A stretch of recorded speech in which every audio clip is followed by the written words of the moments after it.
নগাঁও 2019 চনত আমি জিকিলোঁ, 2024 চনত জিকিলোঁ আৰু এইবাৰ উপ নিৰ্বাচনতো আমি জিকিম। বিভিন্ন দল আজি তেওঁলোকে বিজেপি হওক, AIUDF হওক, বিজেপি AIUDFৰ বুজাবুজি সকলোৱে বুজি পায়।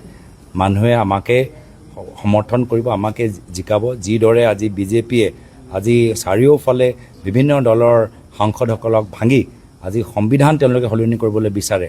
সদনৰ ভিতৰত সংখ্যা নিজৰ ফালে টানি আনি তেওঁলোকৰ ইচ্ছামতে বিভিন্ন বিল তেওঁলোকে আনিবলৈ বিচাৰে।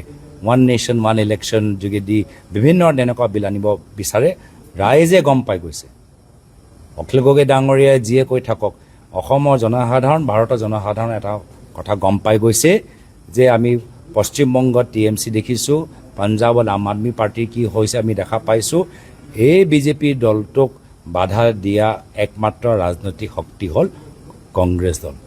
আৰু বৰঞ্চ মই ভাবোঁ আজি কংগ্ৰেছ দলৰ প্ৰতি অলপ অখিল গগৈ ডাঙৰীয়া অলপ ভাল ভাল কথাও ক'ব লাগে।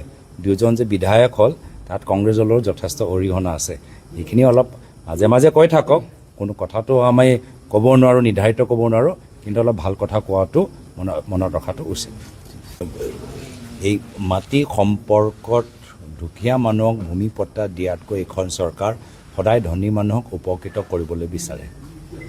মুখ্যমন্ত্ৰী আদিৰ পৰা আৰম্ভ কৰি অন্য ৰাজ্যৰ যদি আপোনালোকে মধ্যপ্ৰদেশৰ ভিতৰতো এনেকুৱা উদাহৰণ আমি শুনা পোৱা নাই নেকি, যে মুখ্যমন্ত্ৰী পৰিবাৰ তেওঁলোকৰ বিভিন্ন সতীৰ্থসকলৰ নামত কোম্পানীত কিমান কোটি কোটি টকা সম্পত্তি তেওঁলোকে কিনিবলৈ সক্ষম হৈছে। আৰু ইয়াতো আমি একেখিনি দেখিছোঁ। আপোনালোক টিবা টাউনশ্বিপত কি হৈছে, পলাশবাৰীত কি হৈছে, আজৰাত কি হৈছে, জাগিৰোডত কি হৈছে, কোকৰাঝাৰত কি হৈছে, কাৰ্বি আংলঙত কি হৈছে, ডিমা হাছাওত কি হৈছে। এই অসমৰ ভিতৰত বিজেপি দলৰ নেতৃত্ব মাত্ৰ উদ্যোগপতিসকলক কেনেকৈ অসম সমঝা দিব পাৰে তাৰ কাৰণে তেওঁলোকে তেওঁলোকৰ ৰণকৌশল ইতিমধ্যে তৈয়াৰ হৈ আছে। অসমৰ ৰাইজৰ মাটি অসমৰ মানুহৰ হাতত কেনেকৈ থাকিব লাগে সেয়ালৈ তেওঁলোকৰ কোনো ধৰণৰ ব্লু প্ৰিণ্ট নাই। অসম নাগালেণ্ড সীমান্ত অঞ্চলতো এতিয়া নাগাসকলৰ অগ্ৰাসন আগতকৈ আৰু বেছি বাঢ়িছে।